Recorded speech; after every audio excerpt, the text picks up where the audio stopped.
Kabanata 606. Nang matapos niyang mapanood ang video, ang kanyang mukha ay agad na naging mapatla parang isang multo. Sinampal niya ang pintuan ng opisina na isinara ng malakas na bang at pagkatapos ay tumingin ng malapit sa Harvey.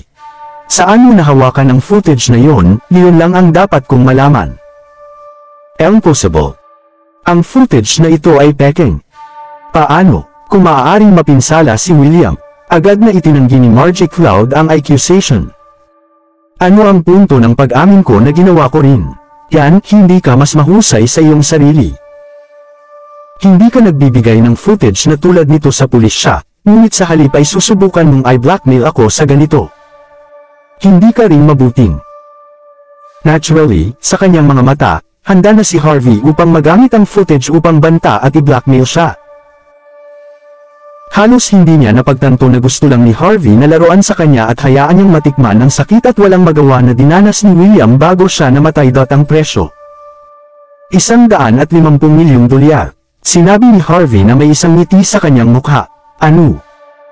$150 milyon. Galit na galit si Margie, bakit hindi ka nag-blackmail sa Silvers? Naiiyak na sumigaw si Margie.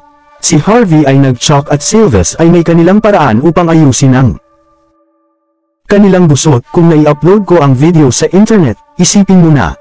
Sino ka na makakapunta? Ang mga ulap. Palagay mo ba ay aalagaan ka pa ng mga Silvers? Nagsimulang magpanik si Margie. Sa katunayan siya ay isang collateral na kamag-anak lamang ng mga Clouds. Bakit sila tumayo para sa kanya, kung pinahahalagahan siya ng mga Clouds? Bakit siya makikipagtulungan sa Silvers pabalik noon? Ang mukha ni Margie ay naging isang maliit na papel sa pagsasakatuparan. $150 milyong ay marami. Wala akong halaga ng pera. Umiti si Harvey at sinabing, apat sa iyo sa video. Sinasabi mo sa akin ang lahat ng hindi ka maaaring makaipon ng $150 milyon, haha. Hindi ko makita ang pera bukas ng umaga. May upload ko ang video. Tama, para sa iyo ang telepono. Isaalang-alang ito ng souvenir. Si Harvey chuckled, siya ay nagpapakita sa Margie na marami siyang kopya ng Naz Avenue. Kung hindi niya maihatid ang pera, maaari niyang ilabas ang video anumang oras kung gusto niya. Bukas, maganda. Si Harvey ay umalis sa silid ng opisina. Puff. Umupo si Margie na hindi gumagalaw sa silya na may mukha na puno ng kawalan ng pag-asa. Kahit na siya ang CEO ng Cloud Media. Ang kumpanya, $100 at sa pamamagitan ng $1 milyong ay imposible para sa kanya. Ito ay masyadong mahirap para sa apat sa kanila na kumuha ng $38 milyong bawat isa. Hindi ito gag-ana, kailangan kong talakayin ito sa kanila. Di nagtagal, nag-dial siya ng ilang mga numero. Ang mga taong iyon ay ang 3 iba pang mga individual. Nakatayo malapit sa kanya sa footage. Ang 3 iyon ay mabuting kaibigan din ni William. Ngunit, lahat sila ay nakakuha ng malaking benepisyo sa insidente na kinasasangkutan ng pagkamatay ni William. Ang mga taong iyon ay tinatrato ng mabuti si William. Itinuring niya ang mga ito bilang maaasahang mga kaibigan. Ngunit ang mga nagtaksil sa kanya at sa mga nagbibenta sa kanya, ay sila. Maya-maya, dumating ang 3 sa office ni Margie. Lahat sila ay CEO ng ABC, mga kumpanya ng pang-epektibo. Ang bawat isa ay nagmamay-ari ng mga villa na mga kotse. Nagkakahalaga sila ng kapalaran. Kahit na si Margie bilang isa na tumawag sa kanila, hindi pa rin sila nag-iisa. Sa kanilang isipan, naisip na nila ang kanilang sarili bilang matagumpay na tao. Kung hindi maganda si Margie at naging dahilan upang magkaroon sila ng mga nagmumungkahi na mga saloobin para sa kanya, hindi nila ito maipakita dahil lamang sa pagtawag niya. Cloud, parang 3 buo ito. Taon mula nang magkita kami. Hindi ko akalain na mas maganda ka. Hindi sigurado kung bakit mo kami tinawag na 3. Ang taong gumagawa ng kanyang makakaya, si Jonathan Maxwell, ay nagbigay ng isang malawak na ngiti habang sinusuri ang Margie ng walang pasubali. Si Margie ay nag-snort ng malamig at casual na patungo sa 3. Ang 3 ay nagtipon sa paligid ng ngiting hitsura. Sa lalong madaling panahon.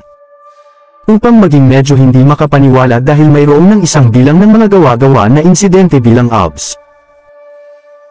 Si Margie Cloud ay sumimangot at, akala ko mula pa sa simula, buo paulit-ulit na sinuri ang footage habang ako ay bumoboto para sa inyong lahat. Ito ay talagang totoo. Kaya, nangangahulugan ito kapag lumabas ang footage na ito, lahat tayo ay malantad. Ang pinakamahiyain sa tatlo, sinabi ni Tommy Ray na may nakasimangot sa sandaling yon. Ang huling nagngangalang Ted Don ay tumango at sinabi, hindi ito malaki sa isang pakikitungo kung malantad tayo. Ang problema ay kung kami ay nakalantad, ganoon din ang Silvers. Tiyak na magtatapos sa amin ang Silvers para sa reputasyon ng kanilang pamilya. Paano mo hindi alam ang lahat kung anong uri ng tao si Prince Silva? Sumimangot si Jonathan at sinabi, ang ginagawa natin ngayon. Hindi maraming paraan ng pag-iwas sa ito. Alinman nating kolektibong tipunin $150 milyon at bumili ng footage. O lahat tayo ay namatay ng magkasama, nagbibigay ng mahabang pag-iisip, sa lahat ng katapatan. Hindi nila mahanap ang anumang mga solusyon sa problema sa sandaling yun. Wala ba talaga tayong ibang alternatibo bukod sa pagbibigay ng pera? Nagtanong si Ted.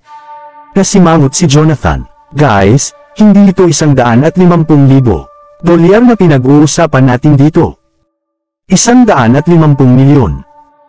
Kahit na hinati namin ang gastos sa pagitan ng 4 sa amin.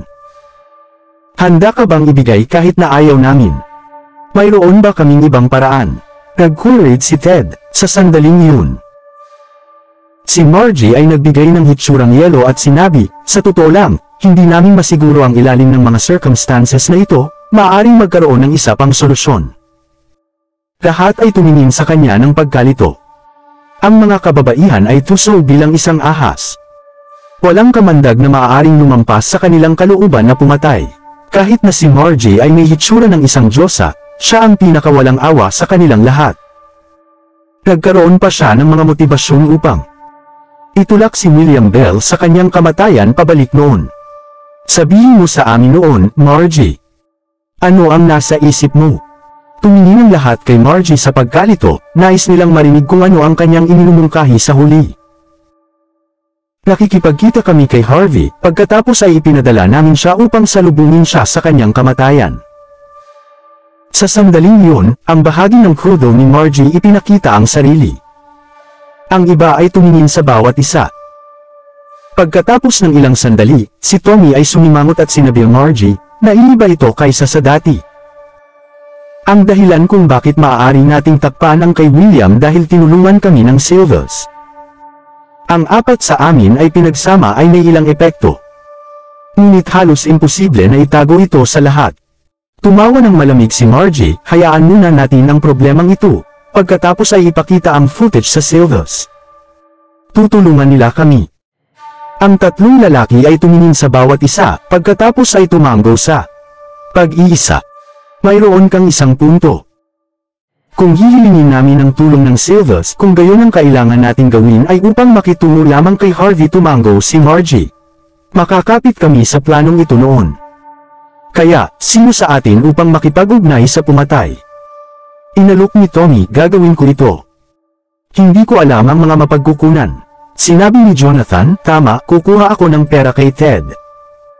Ako contact Harvey at pag-aayos ng lokasyon ng aming pulong. Ang taong iyon ay isang matalino, hindi ito masaktan para sa akin na magsakripisyo ng kaunti, sabi ni Margie habang siya ay nasa kanyang maliwanag na pulang labi. Mabuti na lang na magdusa ng kaunti. Sa kanyang mga mata, ang anumang presyo ay nagkakahalaga ng pagbabayad kung ang problema sa kamay ay malulutas. Kung hindi, siya ay tapos na kapag ang lahat ay nakalantad. Kung ikukumpara ito, ang isang maliit na sakripisyo ay walang kahulugan. Kapag inihanda ang lahat, hindi sabik na tumawag si Margie Cloud kay Harvey York. Alam niya na ang pagiging madali ay hindi makakakuha ng anumang bagay. Kapag ang oras ay halos hinog na, halos 10 oras, pagkatapos ay binigyan niya si Harvey. Ginoo York, naghahanda ako ng pera sa ibig sabihin ngunit lahat ito ay nasa cash. Ito ay lubos na maging hawa upang dalhin ito. Bibigyan kita ng address ng isang pribadong club. Tandaan. Dapat mong dalhin ang orihinal na kopya ng video dito. At kailangan mong mangako na walang ibang mga kopya. Hindi, tumunog si Margie na hindi siya nagtiwala kay Harvey, ngunit ang lahat ay maaaring kumilos, lahat ay tila mas makatutuhanang. Pumayag si Harvey sa kanyang mga termino. Oo naman, hintayin mo ako doon. Makita kita ng kaunti. Maya-maya, ipinadala ni Margie si Harvey sa lokasyon sa pamamagitan ng kanyang telepono. Ito ay isang pribadong clubhouse, mayroon siyang tak sa buong lugar sa oras na iyon. Lahat ng apat na ay naruroon. Kanayos ko ang 5 pumatay mula sa isang gang, bawat isa sa kanila ay walang awa. Ibibigay ko sa kanila ang lahat ng $150,000 ngayon at pagkatapos ay bibigyan ko ang natitirang kalahati matapos ang gawa. Sabi ni Tommy Ray. Tama. Hindi malaki ang pera sa isang. Makitungo tayo sa Harvey, ang halagang ito ay nangangahulugang. Medyo nababahala si Margie habang inaayos ang pagpupulong kay Harvey.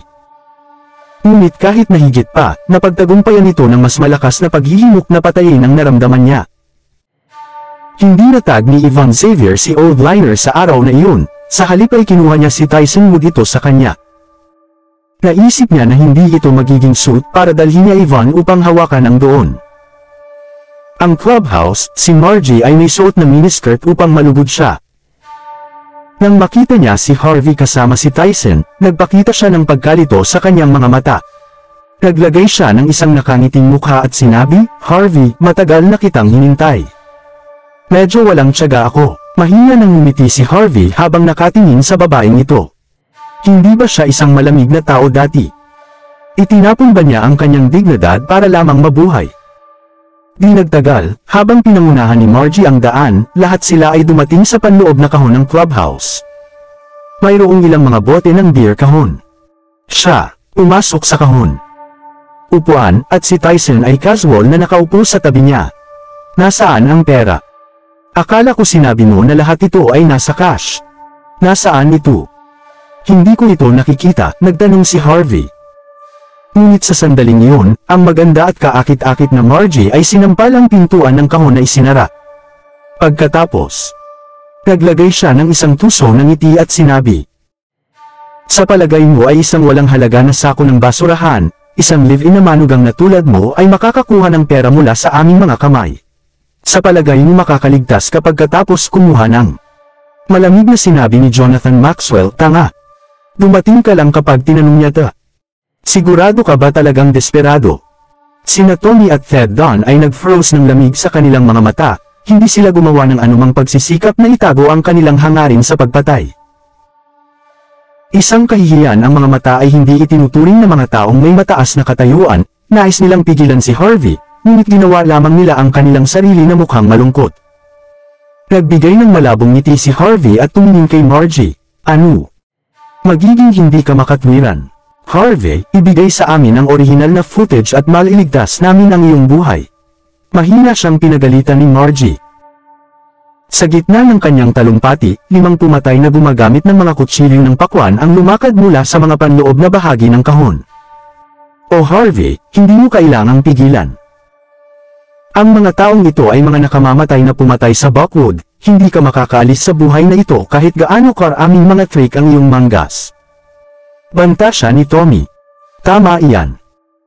Bigyan mo kami ng orihinal na footage, o masisira namin ang iyong mga binti at pagkatapos ay papatayin ka namin.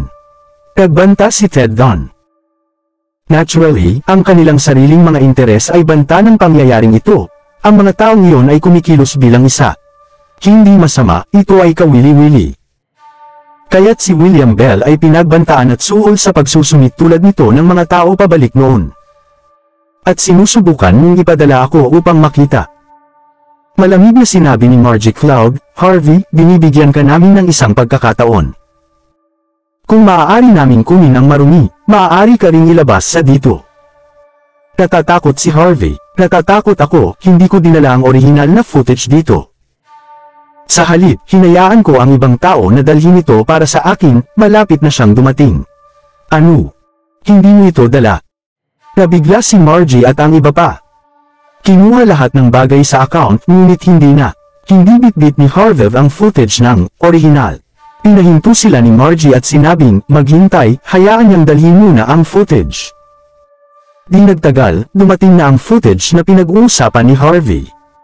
Si George Zabel mismo ay nagdala sa footage.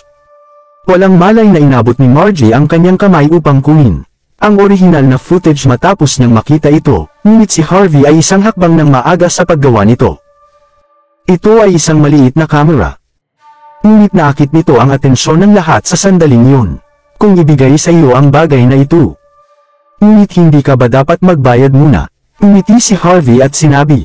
Matapos makumpirma ni Jonathan Maxwell na ito ang orihinal, ito cold chuckle. Harvey, ikaw ay nasa pintuan ng kamatayan. Dapat mayroon ka pa bang lakas ng loob kahit hanggang ngayon? Ito ba ay sapat na hanggal upang isipin na bibigyan ka namin ng pera tulad nito? Sa iyo. Sinisira namin ang footage na yun. Kami rin ang kumukuha ng iyong buhay.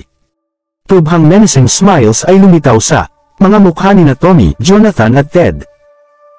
Si Margie ay tumatawid sa kanyang mga braso habang buong kapurihan na nakatingin sa Harvey na nakaupo sa sopa. Harvey, hindi ka naiiba kay William. Kaya tanga at walang muwang. Ang mga taong katulad mo ay dapat mamatay lang.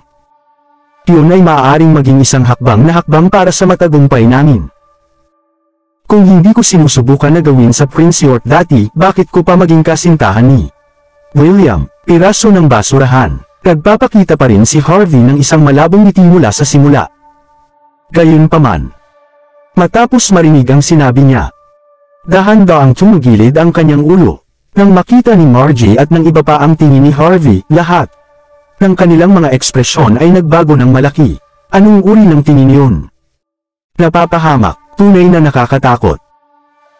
Sa sandaling yon, maaari silang manampa na nakakita sila ng isang bundok ng mga bangkay sa isang dagat ng dugo na hektarya sa mga mata ni Harvey. Sa kanilang mga ulo, naramdaman nila na parang maaaring marinig ang mga pag-iyak ng hindi mabilang na paghihiganti na nakikipaglaban. Talagang pumatay si Harvey, pumalakpak. Matapos makita ito, marahang pumalakpak si Tyson Woods. Slam! Ang pintuan ng kahon ay sinipa sa isang instant, 12 ng mga tao ang sumugod sa kahon. Bago pa man ang ilang mga tinatawag na mga pumatay na gumanti, lahat ng 5 sa kanila ay nahulog at inilatag sa isang pool ng dugo.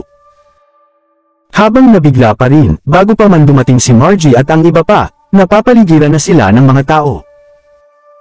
Nang bumalik sila sa kanilang katinoan, lahat sila ay tumutulo ng malamig na pawis sa kanilang mga katawan kasama nila. Lahat ba kayo ay gaanong kinukuha ang bagay na ito? Ikaw magdala ng 5 tinatawag na mga pumatay mula sa isang gang upang patayin ang aking tindig. Matapos nang nagpadala ng shivers up ang spines ng Margie Cloud at iba pa. Si Margie at ang iba pa ay nanginginig habang lumilipat ang kanilang tingin ng sabay-sabay kay Tommy Ray. Siya ang nag-upos sa mga pumatay, ngunit alam na madali silang matapos. Walang magawa si Tommy, ako sa napakaraming koneksyon upang mahanap ang mga pumatay mula sa mga gang. Sino ang nakakaalam na sila ang mahina? Kahit na malakas sila, paano sila magiging kapaki-pakinabang sa isang sitwasyong tulad nito? Sino ang masisisi? Nais ko talagang ibigay ang pera at gawin ito. Ano tayo? Tiningnan ni Margie ang walang halaga ng basurahan na sina Tommy at Jonathan M. Maxwell kasama si Ted. Don nanginginig sa takot. Wala sa kanila ay maaasahan sa oras na iyon. Sa Margie ay kusang inihayag ang kanyang maputlang puting paa at kamandat sa Tyson. Guwapo. Sisiguraduhin kong ibabalik ka ng buo kung nakalimutan mo ang nangyari ngayon. Si Tyson ay humihinga ng hininga ng hangin matapos marinig iyon. Gaano kalokohan ang babaeng ito? Bakit sinusubukan pa rin niyang akitin ako sa puntong ito? Anong uri ng hanggal na biro ito? Habang tinitingnan ni Margie si Tyson na matatag pa rin bilang isang bato.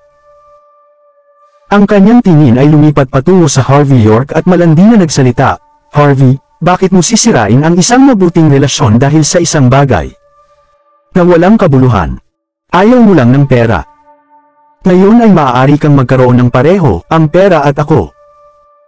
Malamig na chuckled si Harvey, wala. Talaga akong ideya na nakita ni William sa iyo noon. Ang isang babaeng katulad mo ay hindi kahit nakarapat-dapat na maging isang strand ng buhok sa kanyang katawan. Sa talumpati na iyon.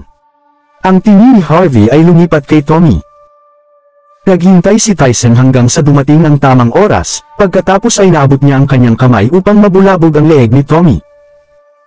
Ang buong katawan ni Margie ay nanginginig sa takot matapos nang makita ang pagpapakita na iyon.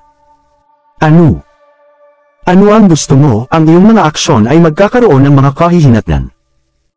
Dapat mong malaman na babayaran mo ang pagkamatay ni William, sinabi ni Harvey at pagkatapos ay binigyan ng hitsura si Tyson. Tumawa ng malamig si Tyson habang pinisil niya ang kanang kamay at pagkatapos ay biglang nasnak ang mga sandali ng leeg ni Tommy.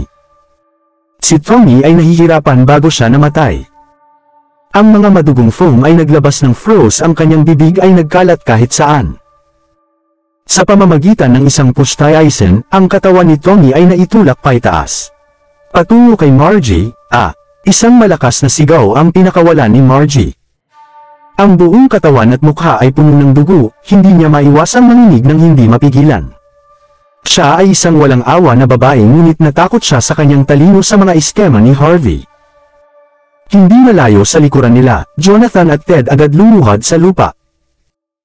Alam nila na anumang bagay na sinabi nila ay hindi magkakaroon mahalaga, maaari lamang silang mag-grovel ng walang humpay. Tumayo si Harvey at naglakad papunta kay Margie, pagkatapos magbayad para sa kapatid sa kanyang kamatayan. Gayunpaman, kailangan sila ni Harvey na magsisi sa harap ng libingan ni William. Iniwan ni Harvey ang clubhouse kasama ang kanyang mga mandirigma pagkatapos nilang malinis ang eksena. Si Margie at ang iba pa ay nakaluhod pa rin sa lupa. Lahat sila ay nanginginig na walang tigil at ang kanilang naiwan ng mga kaluluwa ang kanilang mga katawan. Sa katunayan ito talaga ang bangungot na hindi nila manggahas na maranasan sa kanilang buong buhay. Anong gagawin natin ngayon? Sabi ni Jonathan habang nanginginig. Please like and subscribe para updated kayo sa susunod na kabanata. Maraming salamat po.